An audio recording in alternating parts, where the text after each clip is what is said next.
Hey y'all, it's Lodi. I'm sorry, Ladybug Lotus here again. This is the second video I'm doing today because I did a video. I was intending to talk about self-love, from my perspective as, AKA the self-love spiritualist, and instead my spirit had other plans because there was something that needed to come through, not just as a message, but like not just as a message for whoever's listening, but also as some realizations for myself regarding this dream I had, energy, brainwashing, mind control, all that stuff, and being free and all that. If you're interested, check it out. If you haven't yet, I thought it was a pretty cool situation that I got to record on camera because it all happened while I was talking. Okay, y'all, but this one is for real about self-love, okay? So this one is about the concept of self-love keeps you young, or the idea of self-love keeping you young. I was inspired by a conversation I had earlier with someone who is, ooh, shit, she's at least 10 years younger than me. That's crazy. Um, and I just want to make it clear, I don't have any shame in my age. I'm 33 years old. And I love the fact that I was born in 1990. I love the fact that I'm a 90s baby. And I love everything about the 90s. Okay? I love to be a part of the generation that I'm a part of. I love where I'm at right now in my journey and development, my development journey. Yes, in life. Now, I had a conversation with a girl, a young woman earlier, who I'm getting to know because of this new work, new position situation that I'm doing, and undergoing and training and all that stuff. So we've been working alongside together for like going on 2 weeks, but you know, for probably the past couple of months, actually myself, I have not. I haven't been inspired to talk so much about age, or, you know, like meet somebody and ask their age, or I don't know. It just seems like the concept of age is taking a background, a back seat. Now, I don't know if that's just me, if that's just the time of life that I'm in and what's happening around me, or if that's like a universal thing. Something tells me it's like a universal thing. Like people are learning. Like age is truly, I'm not gonna say nothing but a number. Shout out to Aaliyah, but I'll say like it's largely much more it's largely much more of that, of just a number than anything else. But of course, I believe in like wisdom growing with time and all that stuff. At least, the older you are, I'd imagine like the more opportunity you have of learning and all that stuff. So I still respect like elderly wisdom. At the same time, I've gone through a lot that has shown me, you know, you can't always assume that just because somebody is of a particular age that they know particular things, or they know, you know, that they've been developed to a particular point. It just don't always work that way. And then you might meet a kid, a teenager, a really young person who just has so much wisdom because that's their spirit, that's their soul, that's their real internal self that that they inhabit. Yes? Okay. So I was speaking with this young woman earlier, who's now officially a colleague of mine. What somehow, somewhere we got into, I said something about age regarding, it was like kind of showing my age or something like that. I must have said like something like, because of my age now, something, something, something. Like usually, I do know that my not usually. I do know now at this point that like my physical body, okay, is not the same. That's where I can't lie to you. Age, yeah, because there were times when I did not have no problems with nothing called no inflammation. Like what? These days I cannot just eat anything. I can't. Um. Okay, so I don't play with that. I don't. I take that real serious. I love to be able to use my joints, and I know now there's so much that I decide to no longer eat, and now that I no longer eat it, I'm good on my joints. But I remember starting to struggle with pain in my joints when I was 27 years old. So did I say my age? I'm 33. So I remember starting to struggle, like with walking upstairs and shit, with my knees hurting at 27. And I used to be a runner, like run, like for real, not run track star, which that too, but no, I used to like actually run track and actually run like long distance just for fun, like endurance runs. It was something that made me feel good and something that made me like happy to be able to do. And so at 27, having to like struggle with joint pain, I'm like, excuse me? So, also being somebody that don't really jive with like the doctors and the healthcare system and all that stuff, and taking prescriptions and stuff like that, I decided to self-experiment. So I I did like elimination processes and all that stuff, and currently I feel pretty well about the way that I eat and stuff and how it affects my body. So that again only began to be a thing once I turned 27. Okay, so me and this girl, we're talking about something related to that, just a little bit of interaction and just some bit of exchange that then I think I just said something about being 33 now, and then she goes, how old are you? She goes, how old are you? And I got a little uncomfortable, okay? And only because I had an experience that I would count as negative. For the first time when somebody asked me that less than a year ago. It was this past October. Somebody that I met through a family member asked me the same question, and it almost seemed like I made her mad, and I didn't like that because it could feel I could take it as a compliment. I think I decided to turn it into that after I realized, oh, I just don't like this girl. Sorry, but we couldn't be friends. More time spent. Ooh, we do not vibe. We just don't vibe. That's okay. It's like a relationship. We don't got the chemistry. As soon as this trip is over, girl, I'm pretty sure we good. Like, we want you probably never have to do with me again, and vice versa. Right? But she had asked me how old I was, and I just didn't like the reaction. Like, she looked at me like, when I told her, she was like, and by the way, I was 32 at the time, and she looked at me like, you know how like when somebody, you know how they have envy and jealousy, but when somebody is blatantly envious or jealous of you, and they, call me sensitive, whatever. It's just like, I don't know you, and I would prefer to, approach this connection with, as lovingly, with as much loving energy and good energy as possible. So I don't know, but it wasn't like a playful what. It was, again, I feel energy. That shit shot through. I'm like, why are you looking at me like that? And it was kind of like that look, the look that goes with who you think you are type of thing, Maybe it's because it has to do with the way she is. I didn't like it. I'm gonna tell you, I didn't like it, and I feel like it was coming from a place of, because she had been talking and da da da da. Oh, that's what she said. She had said something about me having virgin ears, because I guess she thought I was that young, and she was telling this nasty joke or something, and she might have said something about me having virgin ears because of the way I reacted to what she said. See, we couldn't be friends because I wouldn't really be a part of that conversation willingly with you.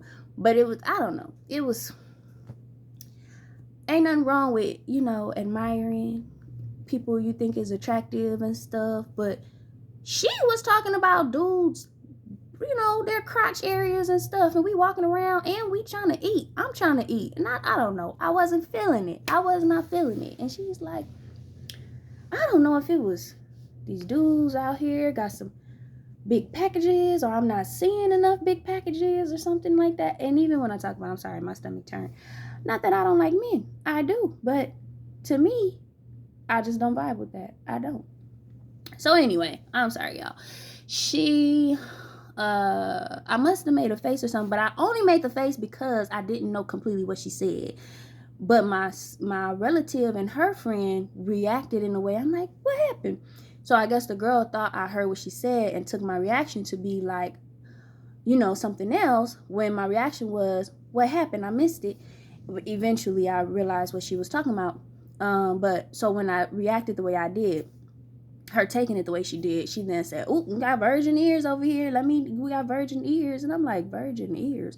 What is she talking about?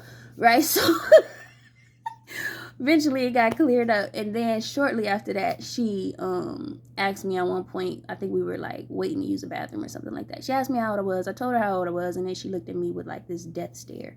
And I was like, why are you looking at me like that? Anyway, yeah. That happened kind of today. So the girl asked me how old I must have I was talking. And then said like, oh, I'm 33. Or I said something about being 33. Da, da, da, da. And then she was like, how old are you? And mind you, I don't know how old she is either. And she was like, how old are you? I was like, 33. Right? Like, I'm on guard now because I'm like, I don't want that energy exchange. I don't. We having a good time. I don't know you like that. I'm gonna have to be working with you. Right? Like, I don't want that heat. I don't, because I'm a good person, right? I'm not judging you for your age. I'm not doing it, right? So don't do that for me, right? So I got on guard a little bit. I did. I'm like, 33. And she's like, oh my God, I thought you were like closer to my age. She was like, do you know how old I am? Or she said, I thought you were like around 22, like closer to my age. And I was like, well, damn. Like, like even the other girl, when she got mad, she was like, how old she was? She was younger than me, but I guess she like 27, 20, right? Something like that. And so, but she did look older, but again, I'm not here for that. That's not what I'm about. Like, so me and this girl, she eventually tells me she's 18. I'm like, well, damn. But I just, you seem so much more mature, whatever. Because at the end of the day, I'm not here to like make you feel bad about something you can't. I don't know, y'all. So I was on guard a little bit, and then, she said she was 18. She thought I was like 22. And I'm like, well, shit. I'm like, thanks for the compliment. I take it as a compliment. Anyway, I say that to say, because even this girl, I'm like, 18. And it, again, not to be judgmental, but it makes me feel a little grateful for, like, moments like this make me feel grateful for my naivety, okay? I will say I am somebody who's been, like, in a way of seeing the world for what it really is, I'm a late-ass bloomer, okay? Like, I kept on the rose-colored lenses for probably longer than I should have, and to this day, I still put them things on sometimes, not knowing that I did. But I'm getting better at, applying wisdom and discernment to situations. I'm getting better, but at the same time, I now know to embrace my naivety, because it lets me know I still got that youth on the inside of me, alive and well. Like, my inner child is alive and well, and I've done some hella inner child healing, okay, that I feel allows me to perhaps be perceived as a 22. She might have been exaggerated. I don't know. I'm sorry. She's 22. Girl, okay, shit. Pour me a glass of wine for that one. That made me feel hella good. Okay, and the reason why it made me feel hella good, right, is because, like, okay, I've gotten that type of compliment before, right? Like, oh, I thought you were younger. I didn't know, you don't look your age, type of thing. Love it. I do. And it's not just because it's a compliment. It confirms to me that I'm doing something right for myself. I am loving myself properly. There was a time I do feel like I was younger and I looked older. I know there was a time I was heavier. There was a time I remember going through pictures and I was seeing like my the darkness under my eyes. You know, there were times when I was like, you know, kind of teasing with alcoholism, you know. And I feel like it was showing on my body. There was a time I was just like a F it all. Every single day I was having a donut and sugar-filled coffee, and that shit, it snuck up on me. And I remember one day I was in the mirror and my body looked away that I never seen it look before, and I was so hurt because I was like, it was like one day my eyes were open and I'm looking in the mirror at myself naked, and I'm like, it just looked like my body was in pain. It's like I could see the pain on the outside of my body, you know. And it hurt me so bad because, again, when I was younger, I was active, but I always struggled with, I think I could maybe have had body dysmorphia, where I'd see myself in a way that maybe is super different from the way other people would see me, like, you know, think I'm smaller than what I am for real, or think I'm bigger than what I am for real, or, you know, that type of stuff. But, you know, I don't think it's just a condition that just, you know, just came out of the woodwork. So I know I was definitely taught to critique myself in that way, you know, like observing it growing up in my household. It was always self-critiquing going on of the body, teasing each other, you know. And I don't think it was with love. Like, I know it wasn't with love, actually, because then when everything was snatched and right, now it's belittling. You know, there's something else they got to point out that, you know, is bad about you, or, you know. So, and I'm gonna say this because I am transparent, even though I'm trying to get more into, like, I guess,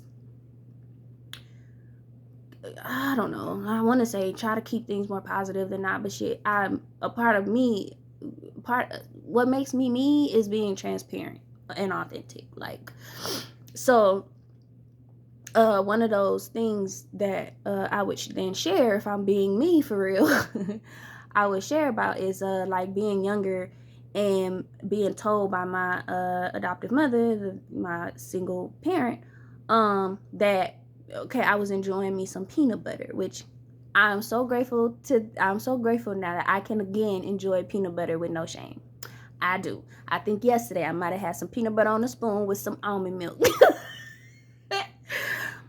Because there was a long period of time I stopped eating peanut butter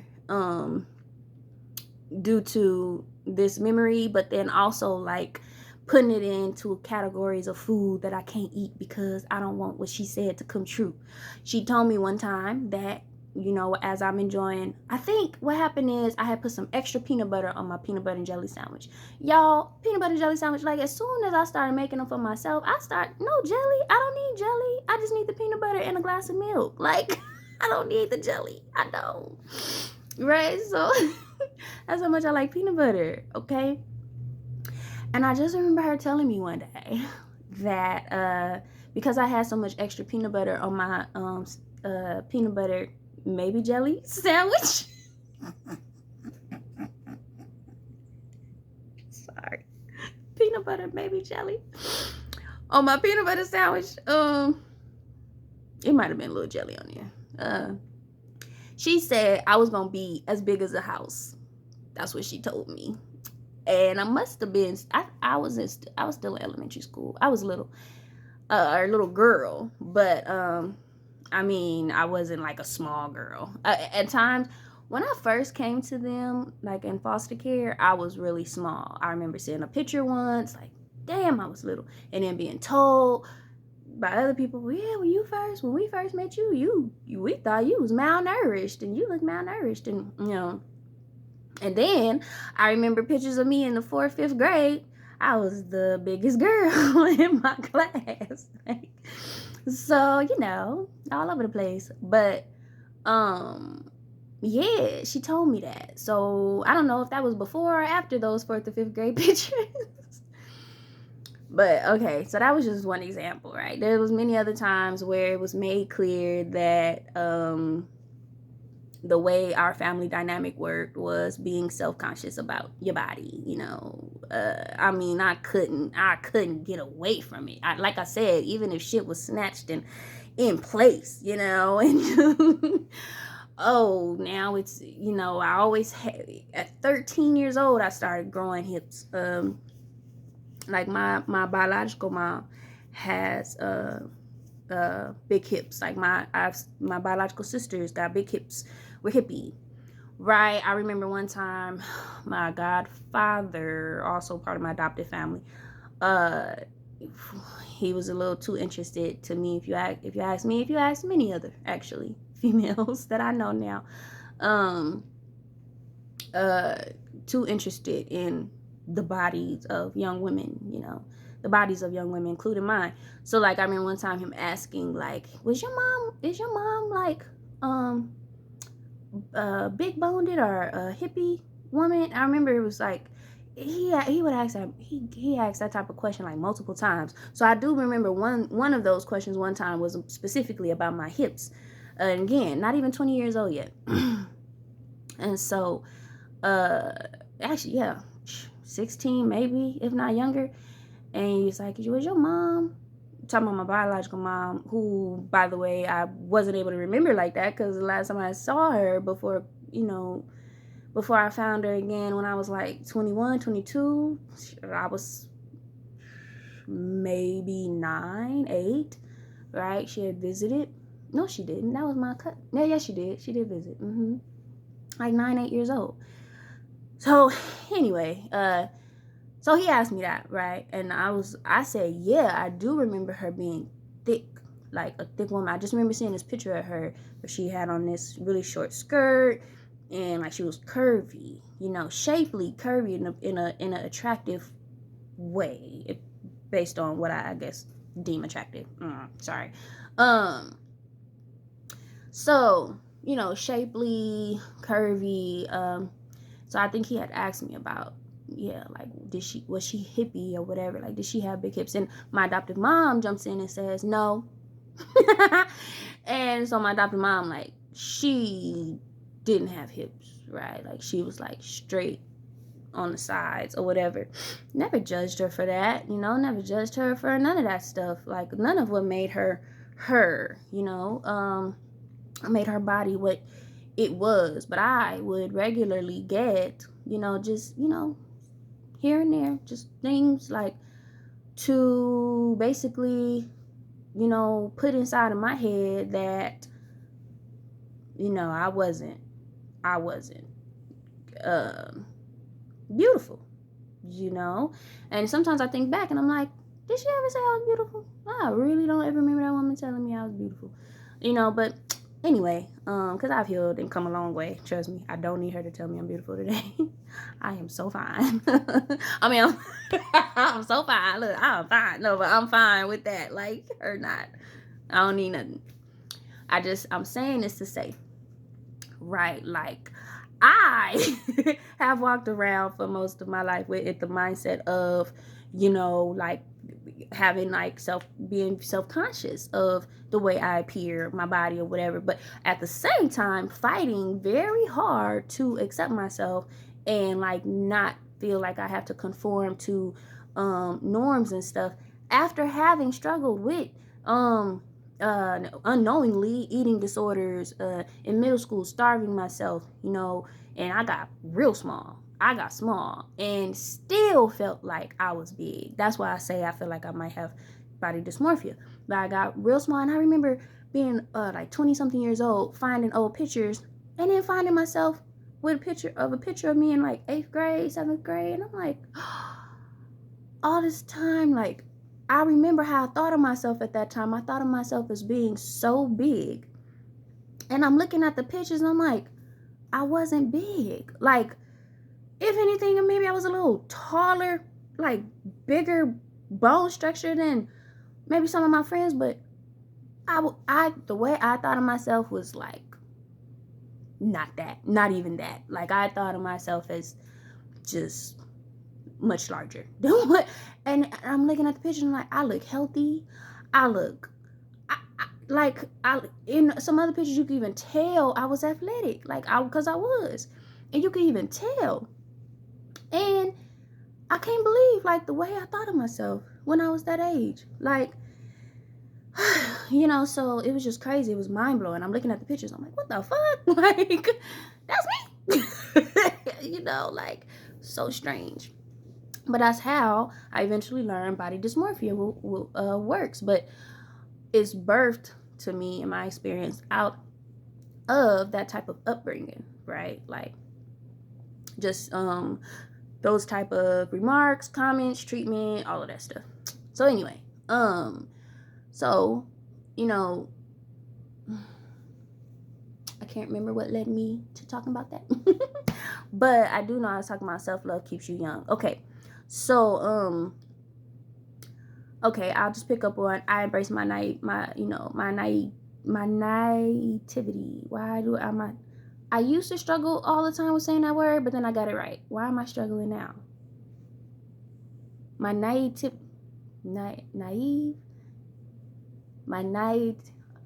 Wow. Okay, my brain's glitching. Whatever. Probably because I haven't eaten anything yet. Look, now my stomach's starting to feel hungry. Okay, so I just want to say my naivety. I think that's how I'm saying it. I'm supposed to say it. I don't know, y'all. Sorry. It happens. It happens. It happens. But I embrace that about myself, right? So, okay, that's what I was saying. Like, I used to look to me in ways that made me seem older. I remember, like, you know, just how my body would change based on, like, if I'm stressed out or not, and, like, drinking a whole bunch of alcohol. And yeah, so, like, that time, like, it was like my work was so stressful. I was trying to save more money, save money. I had moved into this little, for the first time, was renting a room from someone. And I remember I was drinking wine, like, every day, I think. If not, I don't know if it was every day, but I was going through them bottles. I was red wine. I was going through them bottles.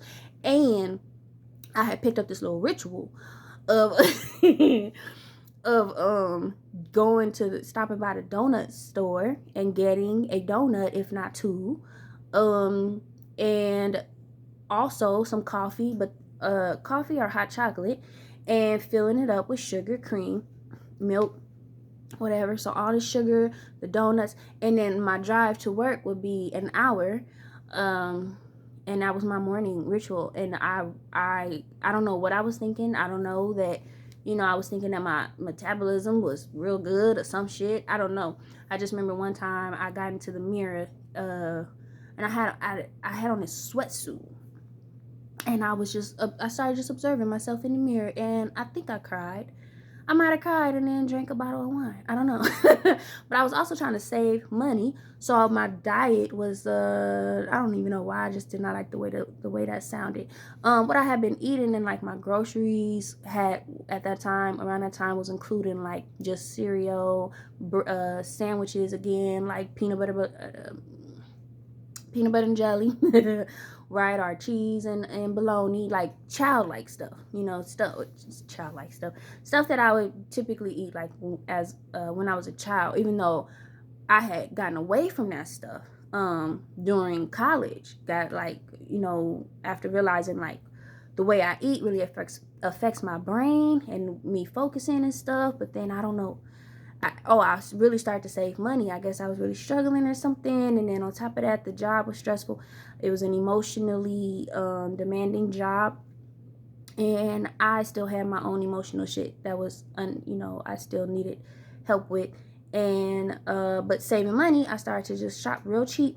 Yeah. And then one day, anyway, I was looking in the mirror, and I was like, I don't like this. I had gotten really large, and I don't know if I weighed myself. I don't remember weighing myself, but I just remember, like, the way, nope, I didn't like it, right? So, and then I remember, like, like looking back on pictures and videos of myself when I was doing like self diaries and stuff, because it'd be kind of something like this, but just for myself. And I saw myself, like I saw like, you know, how I look, and I, to me, look older. And so I say all that to say, because I wasn't introduced to self-love until 2020. That's when I was introduced to self-love. Ross Rosenberg, because I'm an empath and I've dealt with a whole lot of stuff due to being in relationships with narcissists, being raised by a narcissist. So I picked up Ross Rosenberg's book of called The Human Magnet Syndrome. Really good book. I'm even thinking of buying it and reading it again, because I think I gave my copy away. Yeah, I think I might have gave it to somebody. I also bought copies for other people. Like, it's just that good of a book. I started learning about self-love and and being self-love deficient. And so he categorized as empaths as being like, or define empaths as being self-love deficient. He goes into it very much in depth. Like, you'd have to read the book in order to completely get a clear perspective of what he, you know, of his material. But it taught me about the idea of being self-love deficient. And I'm like, wow. Versus having self-love abundance. So it was like SLA versus SLD. And he even put disorder on it, like self-love deficiency disorder. And he goes into so much depth that backs up his findings and his claims, and including his own story being raised by a narcissist and an empath. His mom was an empath and his dad was a narcissist, and he goes into his grandparents, and it's such a good read. You got to check it out. Ross Rosenberg, if you're interested. Human Magnet Syndrome. The Human Magnet Syndrome. Okay, so that started having me look into self-love, and I'm like, wow, self-love. Because, you know, at that time, I think it was self-care that was big, and then that introduced me to self-love. And, you know, I don't know, maybe people might be quick to think they're the same thing, but I feel like self-care is a behavior that comes out of the possession of self-love, in the state of being of self-loving, being self-loving. So anyway, then I started putting self-love into practice, me just knowing that I had a lot of experience in that field as an empath with narcissists, in that human magnet syndrome, for real. Like, me and the main narcissist in my history, a part of my history, we literally he used to initiate the conversation about this, but I would agree that we were like magnets to each other. Like, he would literally say that, like, we're like magnets, like human magnet syndrome. Yeah, it was just, I resonated with the whole book. It's so real to me. So then I started like, okay, well, I really wanted Ross Rosenberg to be my therapist, but he's expensive. I could not afford him at the time. Maybe one day I will. But I watch his YouTube videos, though. They're pretty helpful. You know, so I was like, okay, well, I'm gonna get me a therapist, but if anything, I'm gonna just invest a bit more into my therapy. So instead of going through like my work insurance, my insurance through my employer, I went searching on Google for like a private resource, because I had done the resources through work before and hit or miss, you know. And so I wanted to see what my money could get me. So I started seeing a therapist, paying for, I think it was more money. But best therapist I ever had. She sure is to this day. And now it's 2020, and I had her for about maybe 6 months before I moved and couldn't keep her because she was only licensed in the state of California. So, but boy, oh boy, best therapist I ever had, and she was probably my number 6 or 7. Okay, so anyway, I started like, okay, well, I'm gonna do self-love, right? So I invested more in my therapy. I started going back working out. Got a private, not a private, but what you call it, like started doing like one-on-one weightlifting training, physical personal trainer. Had that going. I started going to yoga. Eventually started going to yoga, and I quit the personal trainer guy and just started going to yoga. I found hot yoga. I'm like, oh, where has this been all my life? For real. So even I plan to get back into it too, real soon. So yeah, we started doing the hot yoga, and I just started like analyzing my relationships more, and I started doing things to change. Well, I started doing things to love me more and love me better. And that meant speaking up for myself. That was definitely one big thing. Speaking up for myself.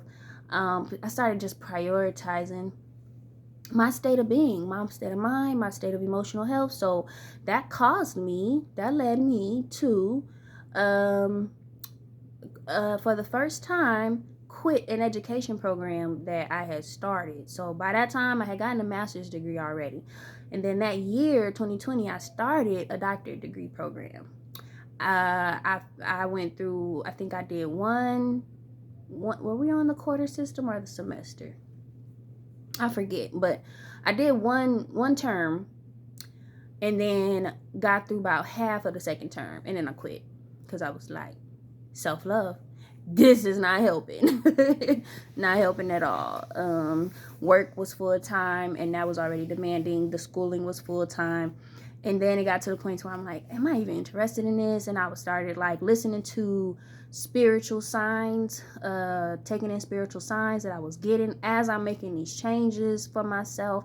And I had a professor that one day asked me about, we're talking about my research topic, and I'm telling her what it is at that point. And Black woman, beautiful soul and spirit, makes me think I need to call her soon because I just adored her.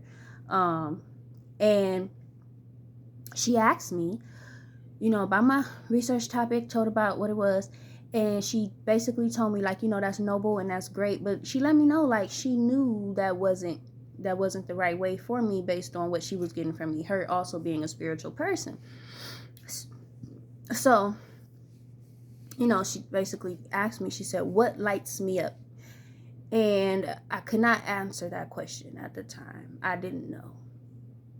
I mean, in the state of mind of an academic at that time, like, I couldn't figure that out, like what lights me up and that I could do research on as a part of this program. And I mean, it was an education program, doctorate of education, and I just couldn't get it, but it stayed with me, it stuck with me. I wanted to find the answer to that question. So eventually, I let her know, like, hey, yeah,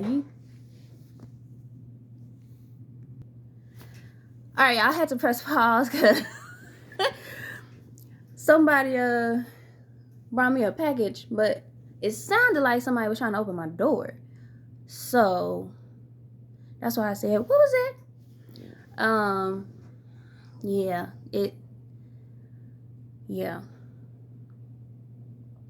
And I don't even know what to think about the gift, to be honest with you. I realize I got a gift, but if you've seen a couple of videos ago, I was talking about that, like people giving me gifts, and I'm really just unable to trust that they're being given with pure intentions after just experiencing what I've been experiencing in this season of spiritual warfare that I'm now coming up out of. And so it's just strange to me. the timing and like the decision to send me stuff when, I don't know. But anyway, I do almost feel like that was a distraction from my video, so it's not really being received with, like, oh, okay, because what was I saying? I got so distracted, and now I don't want to, stop this, start another video. I will say that, let me hit pause and try to see what I was talking about. I remember. Okay. So I was talking about like Ross Rosenberg and like how I started to try and started to do self-love for myself. And that, and you know what? That was the second interruption since I started trying to do this video. Okay, anyway. So yes, that was my favorite therapist. Moved. She couldn't remain my therapist just because of licensing laws and stuff like that. So anyway, I started to, I continued. But that was when I was first introduced to self-love. And also what I was doing for self-love, I was, practicing just more self-care, but out of self-love, right? So it's like when you love somebody, you might do certain things for them. You might, treat them particular ways because you love them. So because I was loving myself, because I was learning how to love myself. And in order to grow my love for myself, yes, I was practicing more self-care things, speaking up for myself. I think I was starting to say that, speaking up for myself. So speaking up and speaking out, telling people my authentic truth about how I felt when they would say or do something that, rubbed me the wrong way. Because I was already really great at telling people like the good stuff, like if I'm grateful, if they made me feel good, I was already good at that. I must say I am pretty good at that, and I love that I am. I'm not bragging. I'm just saying I know that the world needs more of that. So I've always been really I get naturally excited about like recognition and recognizing people and just, just assisting and making people feel good about themselves or something that they did, I love to do that, which makes me think, oh, one day I'll be a great mom. Right? So but yeah, I started to like say no more often, right? So I think I posted a video about but first say no. I started to say no, all that stuff. So all that stuff was like self-love. So with that came also a lot of physical, right? Because ain't no way for me to actually like feel good without feeling good. Like if I don't feel good, if I feel unhealthy, if I feel sick, tired, depressed, whether I feel sick in the head or sick in the body, I'm not gonna be able to feel good. So then it might be a challenge for me to put my self-love into action, right? So when I really I quit that education program. That's what I was talking about when I said my professor had asked me what lights me up, and I didn't know how to answer her question. So then eventually one thing that came to me was, well, I'm gonna have to quit this program. Dr. what was her name? I'm pretty sure it was Johnson. And I'm gonna have to quit this program. I'm gonna go start doing music. Eventually I realized I'm like, doing music lights me up, but I think I'm learning now it's even deeper than that. And so and then eventually with my therapy, that moved me, or not moved me, but it led me to a point of realizing that I wanted to move. So then I moved and I left the career that I had been doing for 13 years, different jobs, but same career, working in social services field, education, serving foster youth, all that kind of meshed together, and so, my thing is, eventually I was like, you know what? I do a lot that it's for the sake of loving others. It's for the love of others, especially when it comes to youth, when it came to young people, foster youth, people in need, stuff like that. And then I was like, you know what, I need to become that for me, because there wasn't, obviously with the youth, there wasn't no reciprocation. That was not expected. But like even in relationships and in family, there wasn't really reciprocation. So of that, or like, so eventually I'm like, well, I'm gonna become that for myself, my own lover. So I eventually then picked up a job that was more physical, so that I could like be more physical, just throughout the day. And but then I guess I don't need to go that much further after that, but eventually stuff started going back to how it kind of used to be for me, because I got bored mentally, because I guess I am a brainiac. I love to work my brain more than anything else. So, and then also be of service and stuff like that. And now I feel like I'm in a position that allows for kind of a balance of both, but also while prioritizing the service part. But yeah. So anyway, all that to say, I've actually done things to love on myself, and I do this little bubble here. I do feel like it's begun to reflect on me. So then that's why I say self-love keeps you young, and like the whole thing of having compliments and stuff, that I look younger and da da da da.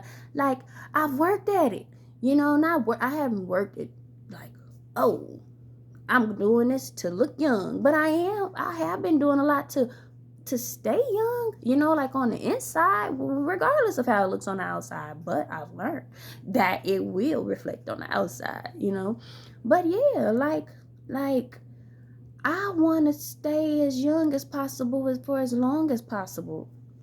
To be honest, like I was in my last video that I was talking about, meeting with my friend, going with my friend out to lunch at the restaurant.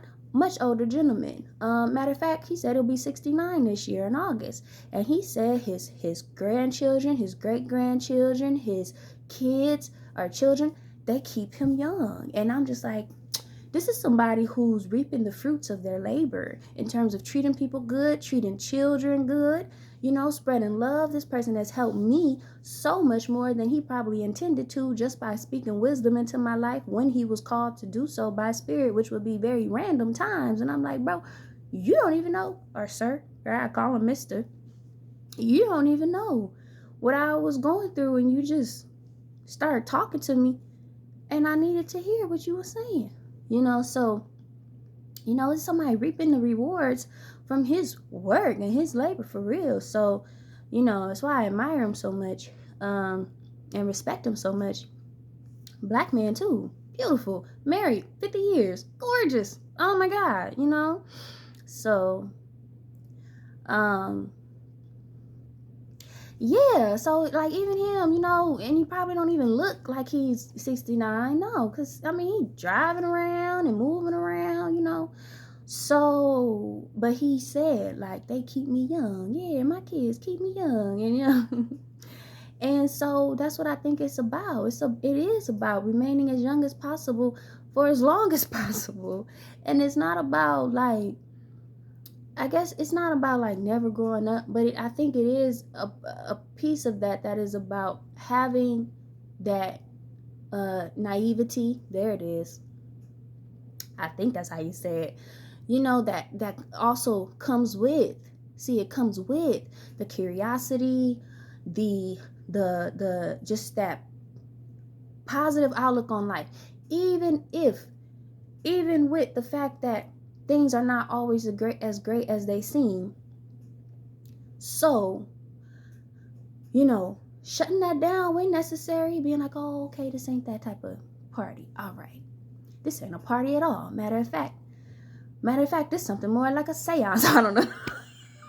No, for real. That's one thing I've been learning, is like people really be out here throwing shit on people for real in the spiritual world. And that's one reason why I'm so not really receptive when it comes to people sending me gifts and shit all randomly. Like, I can't trust you, are the entities that might be dealing with you, and maybe even you unknowingly. I don't know.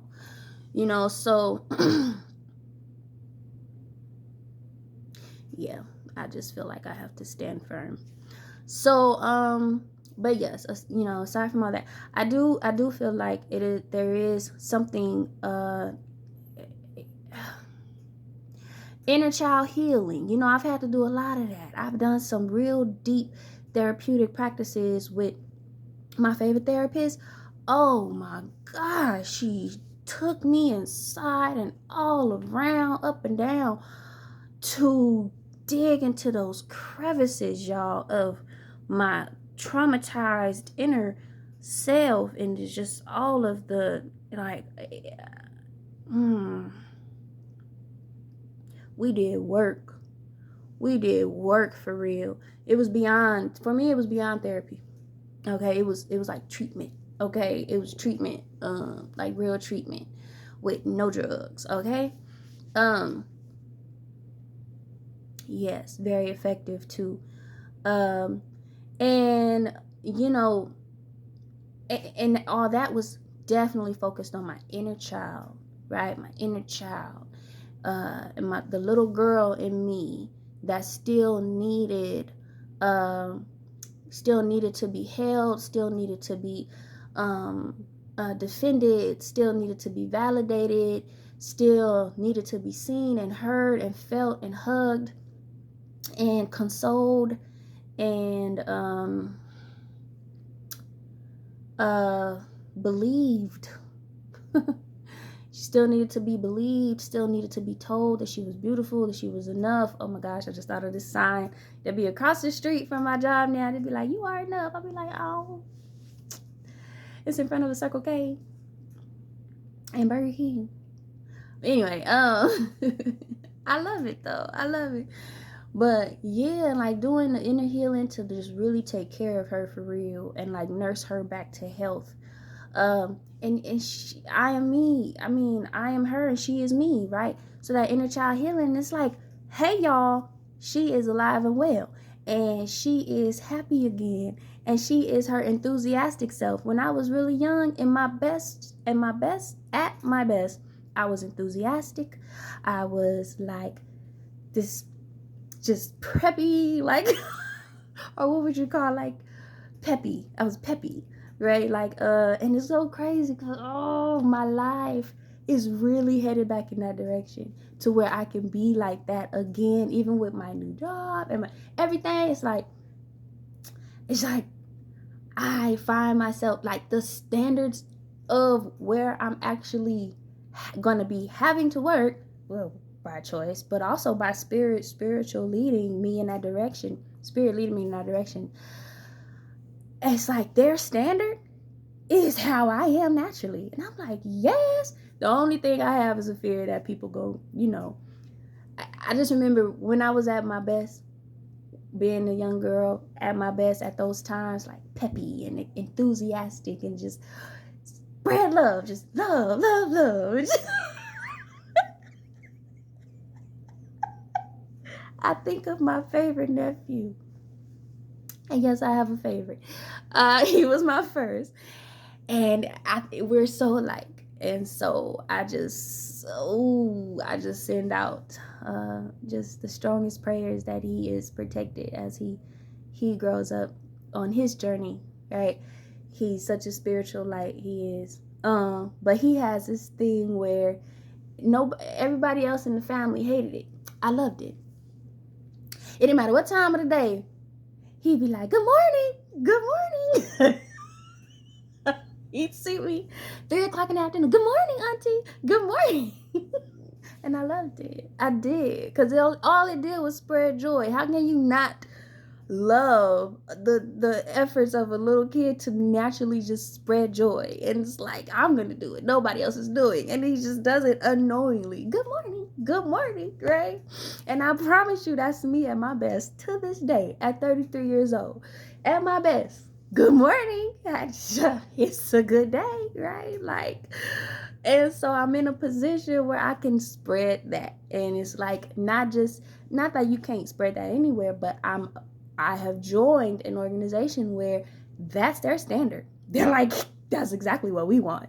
So then I just have the little fears that like people like those of my family would be like too much. But then it's like, that's our standard. So I felt, as long as my boss and my manager, supervisor encourage me to keep it up, I'm gonna keep it up. Oh, believe me, I will. I will do it. Yes, and I think I'll get more yeses than nos, like in terms of customers and stuff. But it's a gift. It's a true gift, and it is something that the world needs. That's why I love children like my favorite nephew, right? And just knowing that was me at a time. And then I remember when my smile, when it was be so big that people would talk about it, like, you smile with your top and your bottom teeth, like literally. And then I remember when it started to dim down. I remember when I would find it hard to smile, as big. But then to be able to do that once again, and to be able to just be, that is the way that I am. So that at times in school, I often became like a teacher's favorite type of, thing, but never somebody to just kind of just eat that up. Like, it's just good energy that they would give back to me. And then I'd spread it. And it was just always good. Like, in the smaller spaces, like classroom spaces and stuff. But then when it got beyond like those protected spaces, it became something else, people having hate and all that. But like, my best friend in elementary school was somebody who was like, you could say she was the opposite of me. Very introverted, very like visibly insecure, right?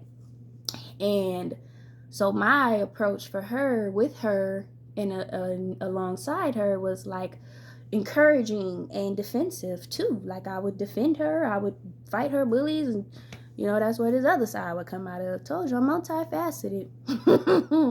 But like, like encouraging her and stuff like that. So it wasn't like a I'm better than y'all, but it was more like I'm giving this energy out. My teachers would give it back and could make me look like, oh, like she's a favorite, but I would then take that on as energy to then give. Like, I'm pouring out my cup, they pour it back, and I pour other people's cup, and it was like, it was just a good thing. And I often miss that type of stuff, but I kind of feel like it's coming back, and it could be a reward of my labor, right? They say you'll know them by their fruits. It could be a fruit that's coming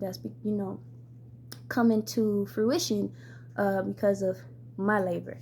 So it's a beautiful thing. But I want to say, like, in regards to self-love and like looking young, like, yeah, this ain't it ain't self-love ain't makeup, right? Self-love is a healing tool. It's everything. Right? And I think then what happens is you then look young on the outside, because it is feeding, taking care of your inner child, your heart, your soul, your spirit, all that I was talking about in that other video. And as a result, you look younger. But I want to make it clear, it wasn't like there was a time when I feel like this wasn't the case, where you might have thought I was older than what I was, so yeah. Self-love keeps you young. So it's not just a superpower, but it's the fountain of youth. Oh, self-love is the fountain of youth. That's what we're gonna go with. Yeah. Because I was gonna say self-love keeps you young. Self-love is the fountain of youth. Yes, it is. Forever young. Forever young. And I think that, like, that is not to forget. That is not to clash with the concept of wisdom. Wisdom can come in all shapes and ages and sizes. Wisdom can come straight through the mouth of a 3-year-old. So let's not get that twisted. All right? Wisdom is something all on its own. Self-love keeps you young. Self-love is a fountain of youth. Only because I don't want this video to go past an hour, I'm going to shut it down now. But I hope that was a good message for you if you watched. So, till next time, thank you for watching. Bye.